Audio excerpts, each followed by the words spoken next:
Men of Reddit, would you date a woman who refuses to have until marriage? Why or why not?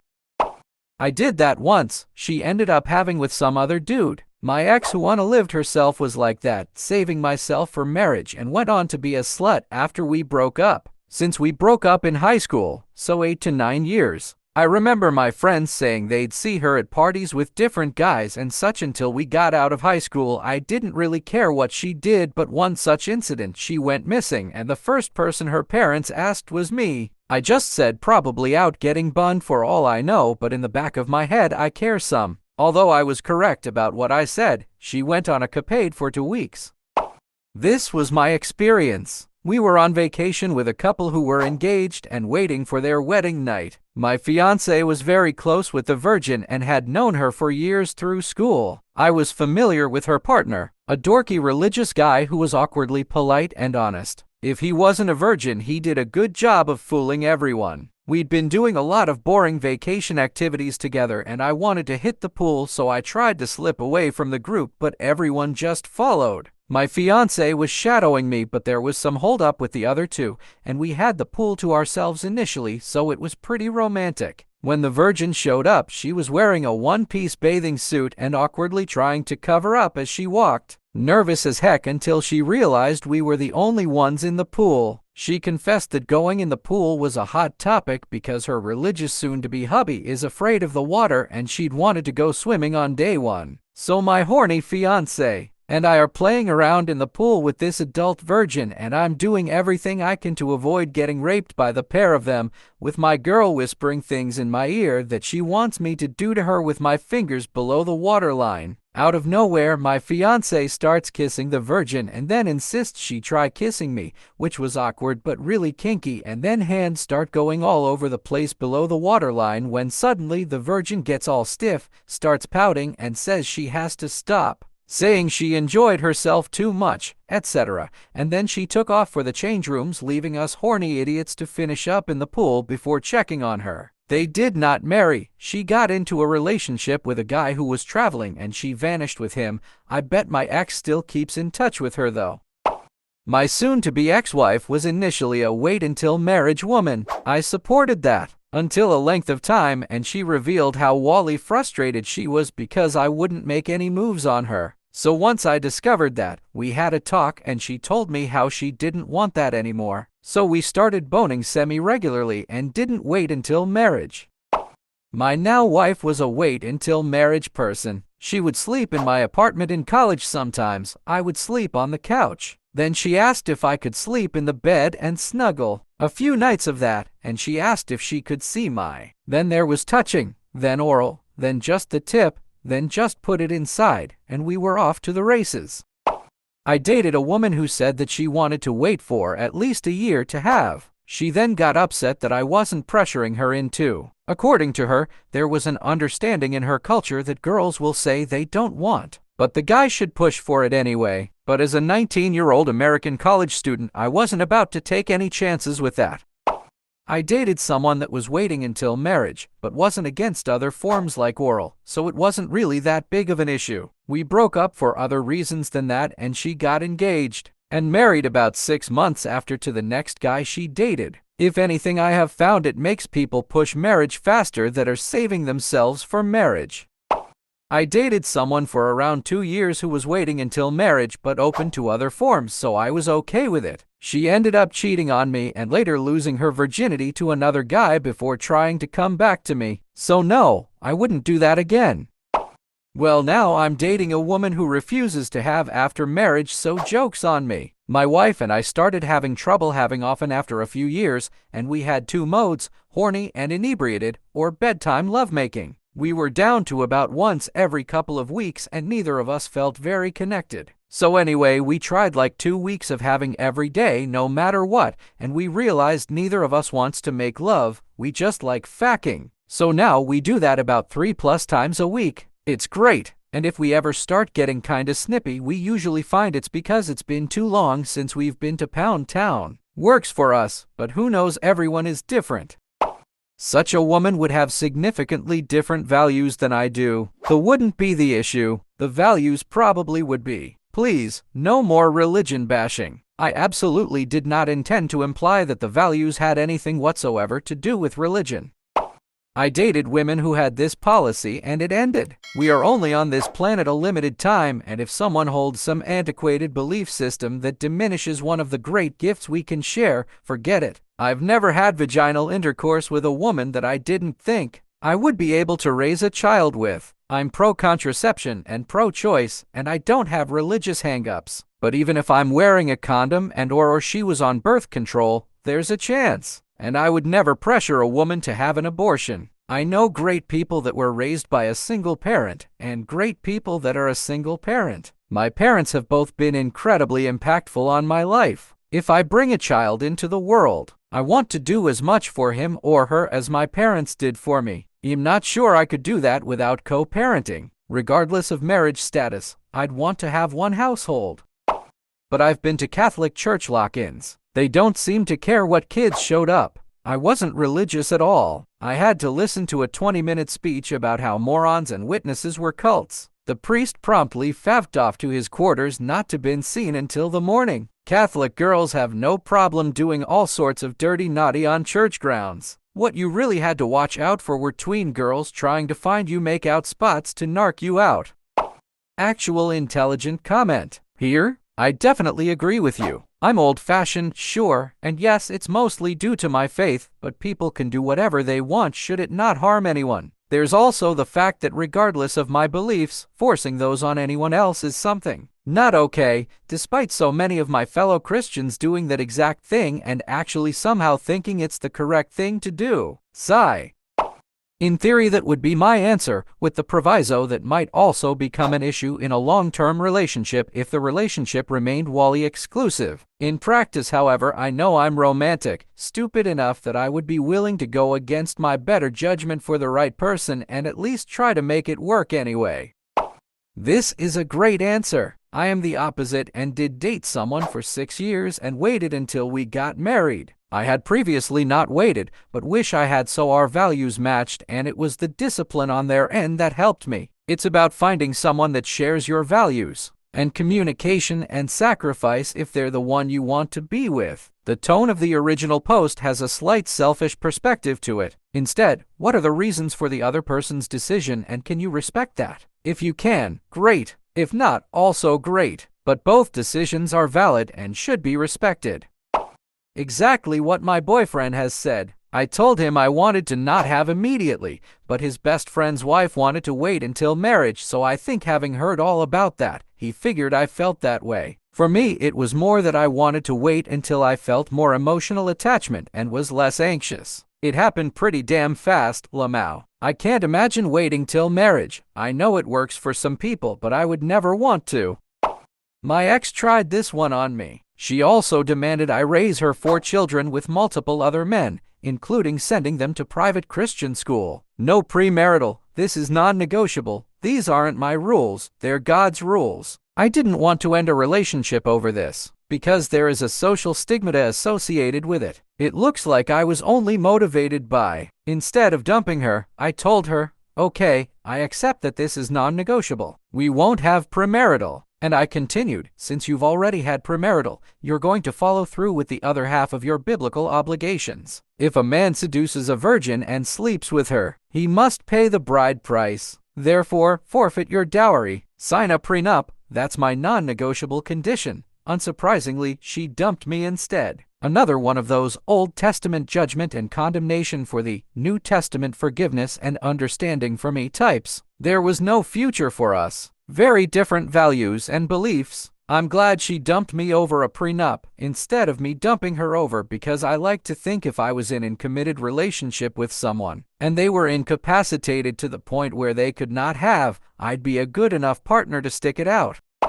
I'm the exact opposite, so this kind of woman would be my best match. Quote from my post, I am a man with the exact same values because of my conservative upbringing focused on family values. So I would absolutely date this woman. In fact, this is the only kind of woman I would date and marry. Sorry, but my values just don't align with loosewality and casual. In my world, it is a serious thing that means something, and you only do it with a person you have chosen as your life partner. And I get that people like me are the minority these days, but I'm proud to hold on to tradition.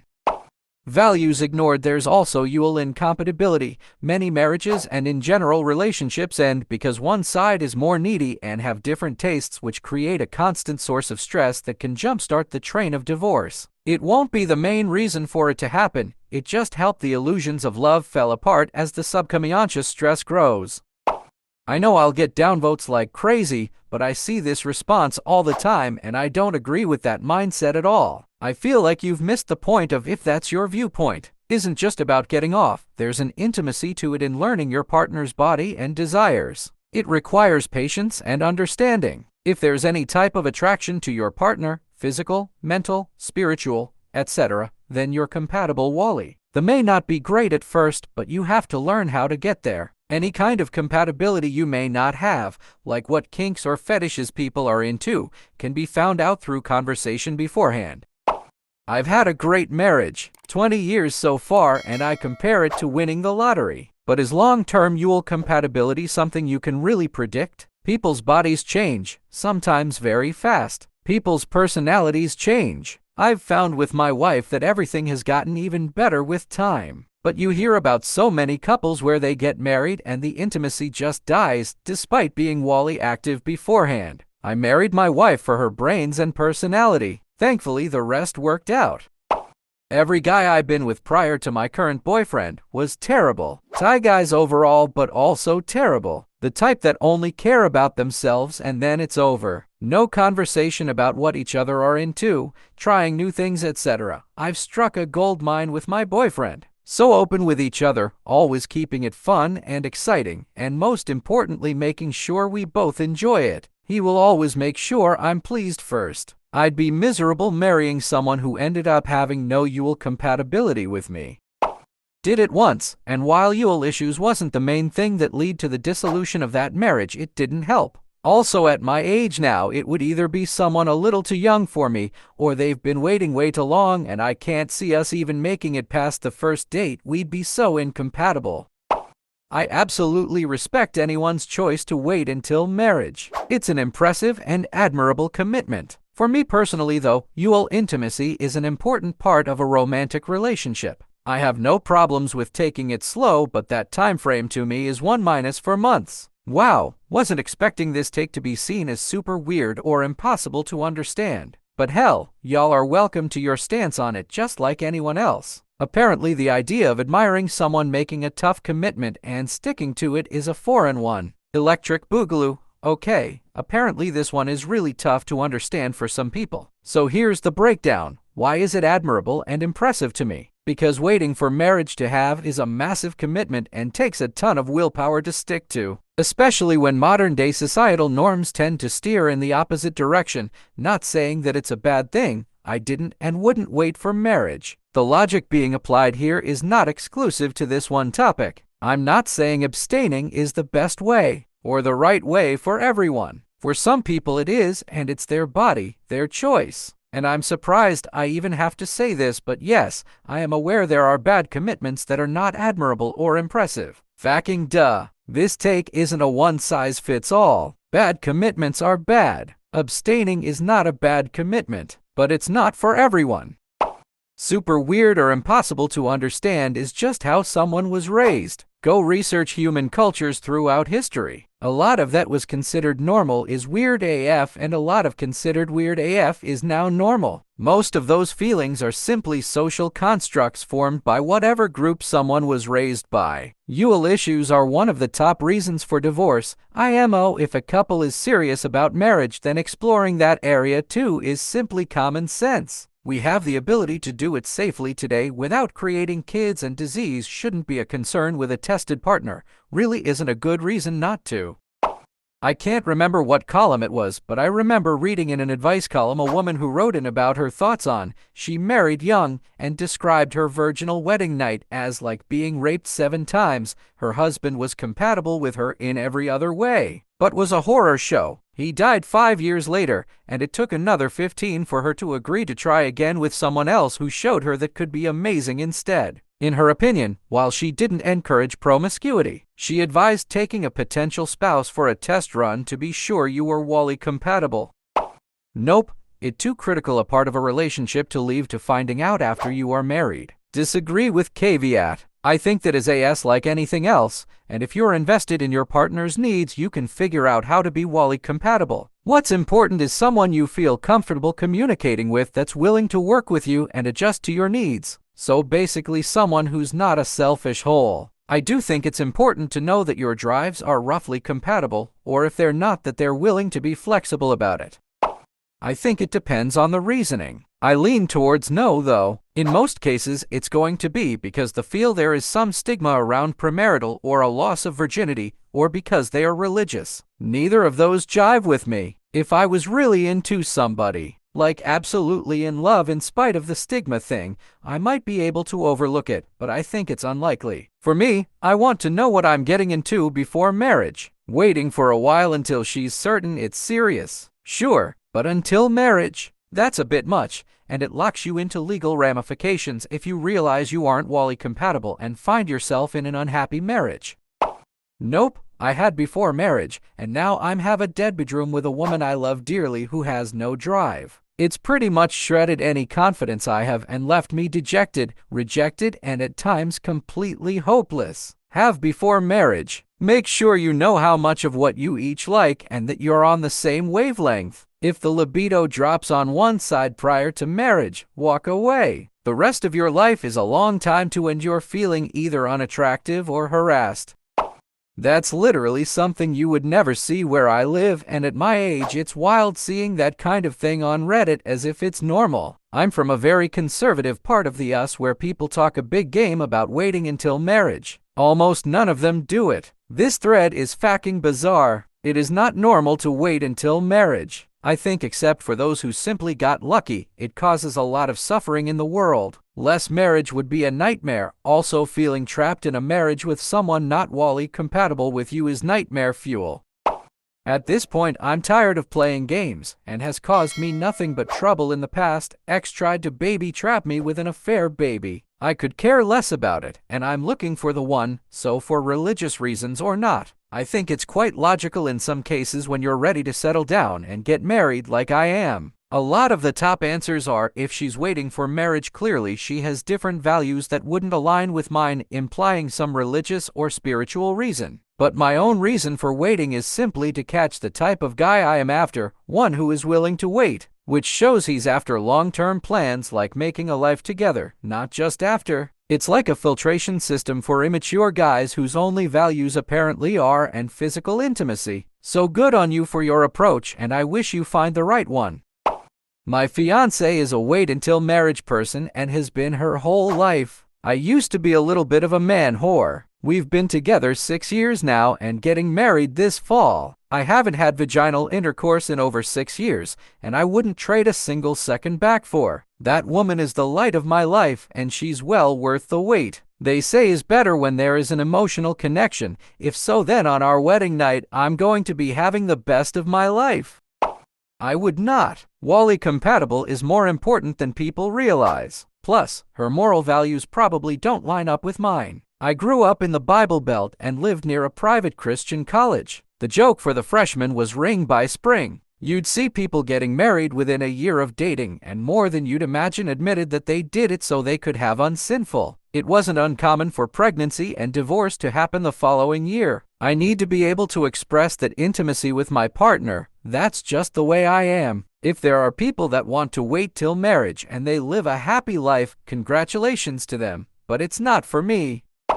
As far as morals go, she's free to put whatever value on and marriage. However, physical compatibility is way more crucial than people want to admit. Sure, there's more to a relationship besides, but you cannot expect those parts of the relationship to equate to a fantastic life, or to completely carry a marriage. We could be completely in sync in every other regard, but if he is terrible or we have different tastes, it's going to be a tension point. Imagine going decades unsatisfied with a portion of your relationship. It's just a gamble that defeats the purpose of being with someone exclusively. This is often my default answer to would you be okay with giving? While fulfilling is often not a big deal by itself, the existence of the request raises some questions that require immediate investigation. When the reason for something is not plainly apparent, there's a good chance that some favckery is going on behind the scenes. This goes for everyone, but is especially true for a potential employer, business partner, or significant other. In this particular case, premarital abstinence, I'd need to know why. I don't think there are many possible explanations that would allow me to still date that person. Not because of, but because I'm not interested in committing my life to someone whose logic is clouded by religion, superstition, or any other spurious reasoning that would assign significant importance to a ceremonial event. Honestly, it would be more plausible that I date someone who planned to be abstinent post-marriage as well, as there are some real reasons that such an arrangement might be required. Currently am. We're engaged now. Honestly, it was something I wanted to do myself way back when I first seriously was looking for a life partner. Very interested in then and now. Also was willing to try a few Yule foreplay things, but never wanted to cross the final line until marriage. Through the wrong ones, bad s.e.x, etc., I would find myself willing to bend the rules and be more flexible, but still never cross the line. My fiancé was actually more strict than myself in life. Never has done anything Yule. It's a great thing, knowing we will be each other's firsts and only one for each other.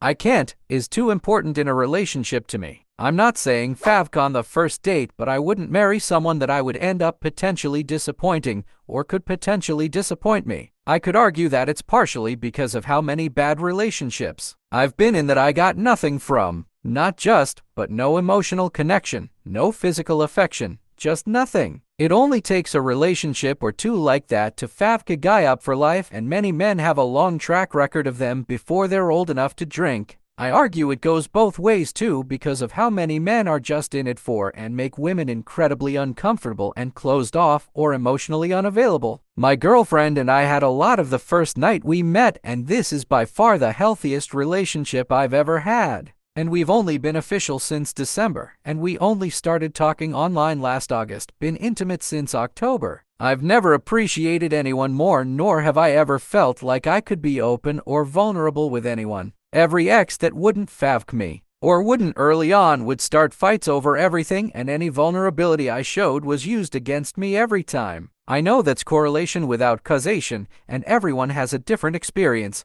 but sometimes it makes me wonder if there is some kind of link.